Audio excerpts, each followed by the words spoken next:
Episode kali ini nih, saya akan jalan-jalan menggunakan sepeda slash motor listrik. Ini torsinya ini terasa sangat besar. Pulang pergi itu berarti 60 km dan saya tidak mengalami kelelahan. Karena ini sepeda listrik, tidak perlu membayar pajak dan juga tentunya tidak perlu bayar parkir.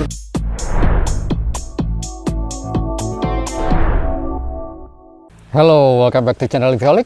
Channel yang membahas beragam hal tentang electric vehicle. Saya Ibeng. Episode kali ini nih, saya akan jalan-jalan di wilayah ibu kota ya, menggunakan sepeda slash motor listrik. Apakah kategorinya ini lebih masuk ke sepeda atau ke motor listrik? Tapi buat teman-teman nih yang belum subscribe, yuk subscribe terlebih dahulu. Jangan lupa klik tombol like dan tombol bell.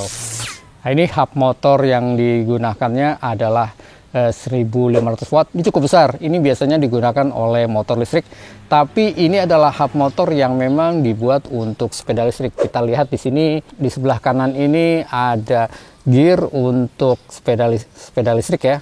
Nah, kita lihat di sini kontroler cukup besar ya. Ini adalah kontrolernya Generac ya, mereknya ya.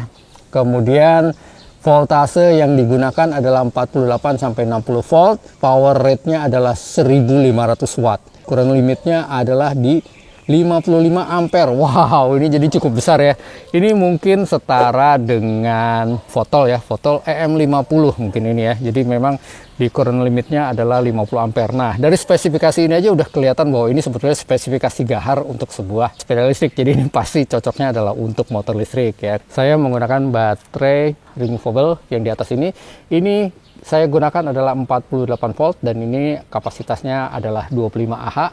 Kemudian baterai yang kedua ada di sini juga sama 48 volt 25 Ah. Jadi total baterai yang digunakan untuk kendaraan listrik ini adalah 50 Ah. Wow, gede banget ya. Cukuplah untuk jalan jauh. Nah, kalau dari spesifikasinya tentunya ini kategorinya harusnya masuk dalam motor listrik ya, karena ini tentunya lebih besar daripada motor listrik saya VRQ1 ataupun juga Isigo 5 dan lain-lain, masih banyak ya. Jadi spesifikasinya memang ini cocoknya adalah untuk motor listrik. Namun saja ya, kalau kita lihat di sini dari bentukan sepeda, kemudian juga ada juga pedal yang digunakan ini, dan ini adalah pedal aktif karena masih menggunakan pedal assist di sini ya. Nah, ini fungsinya tentunya adalah sebagai sebuah sepeda listrik. Namun bagaimana kendaraan ini bisa masuk ke sepeda listrik? Tentunya kita harus men-setting atau men-setup menjadi sebuah sepeda listrik. Kalau kita melihat peraturan Menteri Perhubungan nomor 45 tahun 2020 ya, memang tidak spesifikasi menjelaskan tentang teknis dari apa itu sepeda listrik sehingga menimbulkan banyak keraguan. Kita pernah membahas dari peraturan ini ya di episode kita terdahulu, silahkan aja dicek. Mungkin kalau yang penasaran tentang mengenai peraturan sepeda listrik boleh dilihat di episode lalu gitu ya. Kita coba setting aja. Ini saya nyalakan tombol powernya ada di sebelah kiri seperti ini. Akan muncul displaynya sudah menyala seperti ini. Kemudian dari controller petunjuknya adalah untuk menekan tanda panah atas bawah di sini untuk supaya bisa masuk ke mode setting. Yang penting adalah kita pindahkan dulu ke voltasenya 48 volt, itu ada di P3. Kemudian juga yang penting sekali adalah kita merubah settingan di P14. Di sini currentnya adalah di 20 ampere ya. Saya coba turunkan menjadi 15 ampere aja. Lalu untuk odonya di sini saya coba rubah lagi, kembalikan ke 0 karena kita akan mentes untuk kendaraan ini ya. Nah, sedikit mungkin penjelasan mengenai kenapa tadi kita merubah P14 itu menjadi 15 ampere. Itu adalah current limitnya untuk kendaraan ini, dia hanya di 15 ampere. Kalau seandainya baterai yang digunakan ini adalah 48 volt, maka power yang keluar maksimum dari kendaraan ini adalah 48 dikali 15 ampere, sehingga kurang lebih itu ada di sekitar 750 watt. Itu masih kategori di sebuah sepeda listrik. Kalau mengikuti peraturan di Amerika bahwa sepeda listrik itu di bawah 750 watt ya. Kemudian kecepatan maksimum yang akan didapat dari setting tadi di 15 ampere, kemudian juga baterai 48 volt dengan bobot kendaraan ini yang cukup berat, maka kurang lebih hanya di sekitar 35 km per jam sampai 40 km per jam maksimum gitu ya. di peraturan Menteri Perhubungan memang dijelaskan bahwa maksimum di 25 km per jam, tapi kita tahu bahwa peraturan tersebut selalu ada yang namanya toleransi kecepatan. Contohnya adalah misalkan di jalan tol maksimum 80 km per jam, kita masih bisa sampai toleransi 90-an km per jam. Demikian juga untuk ini gitu ya. Kalau maksimumnya 25 km per jam, maka bisa toleransi sampai 30 atau 35 km per jam. Dengan demikian, setting kendaraan ini bisa dikatakan sekarang sudah menjadi sebuah sepeda listrik. Tentunya teman-teman bertanya gitu ya, kenapa juga gitu ya kita pakai spesifikasi yang tinggi, spesifikasi yang gahar untuk bahkan bisa untuk sebuah motor listrik gitu ya, tapi kita setting menjadi sebuah sepeda listrik. Tentunya ini berkaitan dengan yang namanya torsi dan juga akselerasi. Dengan kita menggunakan spesifikasi tinggi untuk sebuah motor tapi disetting menjadi sebuah sepeda listrik, ini torsinya ini memang terasa sangat besar. Karena kalau kita pakai di jalanan ibu kota gitu ya, yang penting itu memang adalah torsi dan juga akselerasi. Untuk mencapai kecepatan 0 sampai 25 km per jam itu dibutuhkan waktu yang sangat singkat gitu ya, sebentar aja, sehingga kita dengan mudah enak sekali berakselerasi, selap-selip sana kemari, mudah gitu ya. Jadi memang sengaja kendaraan ini bisa disetting untuk menjadi sebuah sepeda listrik ataupun juga sebuah motor listrik. Ya sudah, kita coba aja langsung ya di jalanan ya, di jalan ibu kota.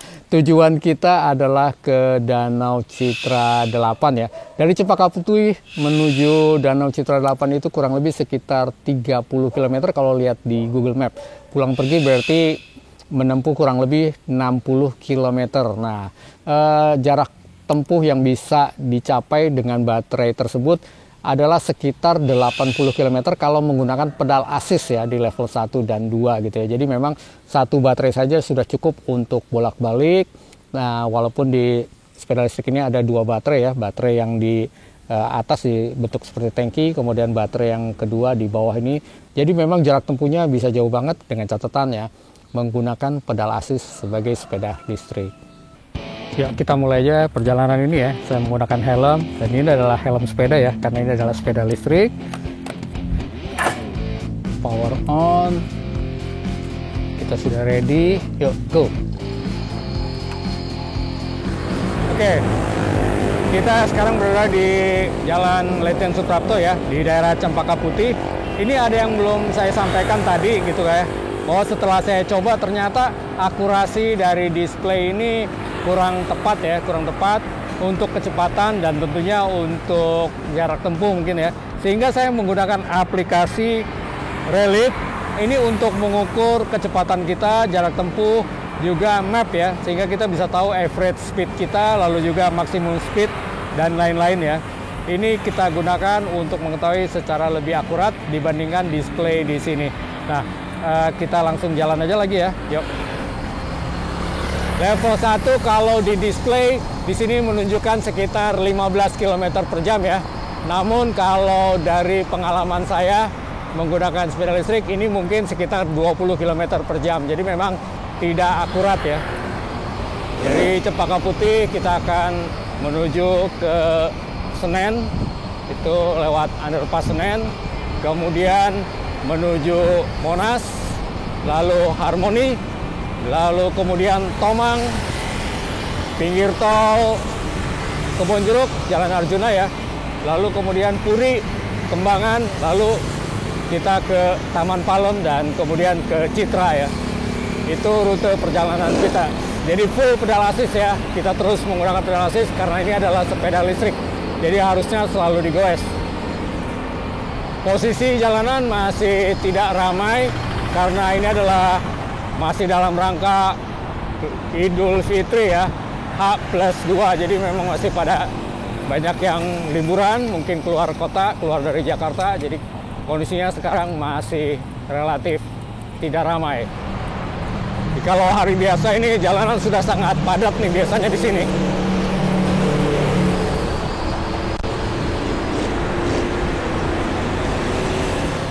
Ini kita ada di daerah Pejambon ya, dan lajur sepedanya ada di sebelah sisi kanan jalan ya. Karena ini adalah sepeda listrik, jadi kita selalu menggunakan jalur sepeda jika ada ya. Yang saya gunakan masih speed level 1 naik ke jembatan atau flyover ataupun naik di underpassnya ya, itu tidak ada masalah, sangat ringan. Jadi memang cukup enak karena tenaganya powerful ya. Goesnya santai tapi tetap melaju.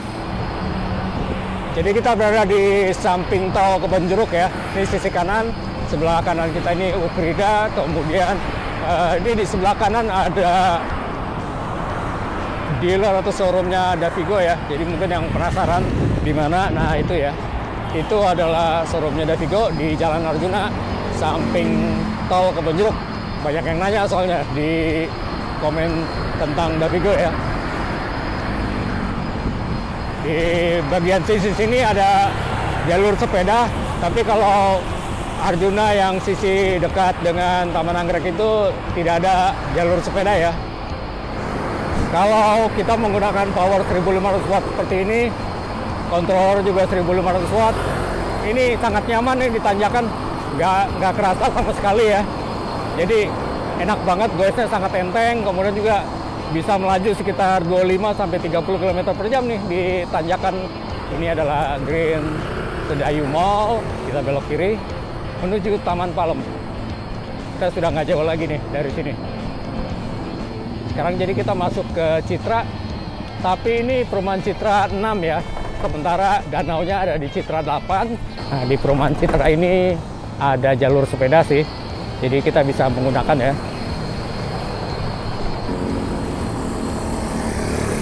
Nah, mungkin dari sisi kanannya akan terlihat Sunset Avenue. Danaunya ada di sisi kanan. Kemudian di sisi kiri ini banyak ruko. Umumnya sih ruko-ruko makanan ya. Kita tinggal mencari tempat untuk parkir aja ya. Oke, kita sudah sampai ini di parkiran motor sih. Sebelah sana itu adalah danaunya. Kita akan cek ke sana ya. Ini saya nggak perlu bayar karena sepeda listrik ya. Jadi tadi langsung masuk dari sebelah kiri itu aja. Ini banyak tempat untuk istirahat juga, banyak untuk makan. Kemudian juga ada untuk jogging tracknya. Harusnya sih biasanya tempat wisata tuh rame ya. Cuman kali ini di sini nggak terlalu rame. Jadi tadi memang sengaja kita pilih tempat ini karena saya merasa ini nggak akan terlalu rame sih. Ini seru juga. Di sini ya, tempatnya asik. Di sini juga ada area untuk pertunjukan sepertinya ya. Jadi kalau memang ada event-event tertentu, di sini juga ada areanya. Dan ini saya rasa tempat untuk menonton ya daerah sini. Oke, ini kalau kita lihat di aplikasi Relief ya. Di sini jarak tempuhnya adalah 29,9, berarti sama seperti di Google Map ya. 30 km.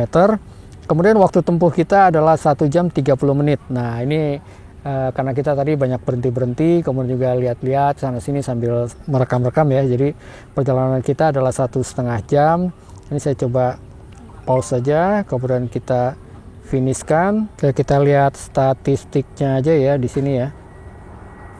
Distance adalah 30 km, maksimum speed 48,1 km per jam. Ini saya rasa adalah pas di turunan sih ya, turunan di underpass ataupun juga turunan di flyover. Kemudian average speednya adalah 17,1 nih.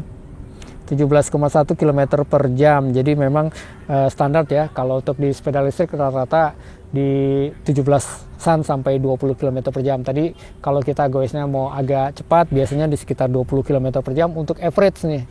Kalau motor ya, kalau motor listrik average di dalam kota itu rata-rata sekitar 25-30 km per jam. Jadi nggak terlalu beda jauh lah ya. 1 hour later. Kita kembali menuju Cempaka Putih, tapi kita lewatnya via Dan Mogot ya. Kalau di jalan Dan Mogot ini tidak ada lajur sepeda ya, jadi harus berada di sisi kiri dan tetap berhati-hati ya.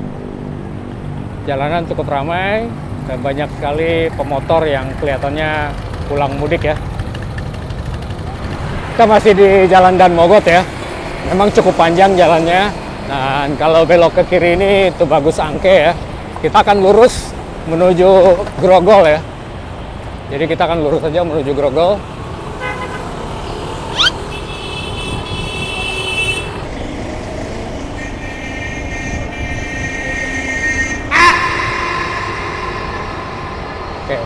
Hampir terjadi kecelakaan. Kita akan naik jembatan Roxy. masih di speed level 1. Flyover seperti ini nggak kerasa untuk goes ya, jadi sangat ringan banget. Dari Roxy kita berbelok ke Cideng ya. Dari Cideng ini nanti kita akan menuju Balikpapan, menuju Harmoni. Cuaca cukup mendung, jadi kayaknya sih mungkin akan hujan tipis-tipis kali ya. Di Jalan Juanda ini jalur sepedanya ada di sebelah kiri ya, bersamaan dengan pedestrian. Tapi kita gunakan di sisi kiri jalan ini aja, karena nanti di depan pedestriannya akan karena di depan jalur sepedanya akan keluar dari pedestrian, maksud saya. Nah, ini Jalan Juanda ini sekarang jalur sepedanya keluar dari pedestrian, ada di sisi kiri jalan lagi ya, jadi kita bisa gunakan. Cuaca mendung-mendung, di depan sana cukup gelap, mungkin hujan ya sebentar lagi. Eventually.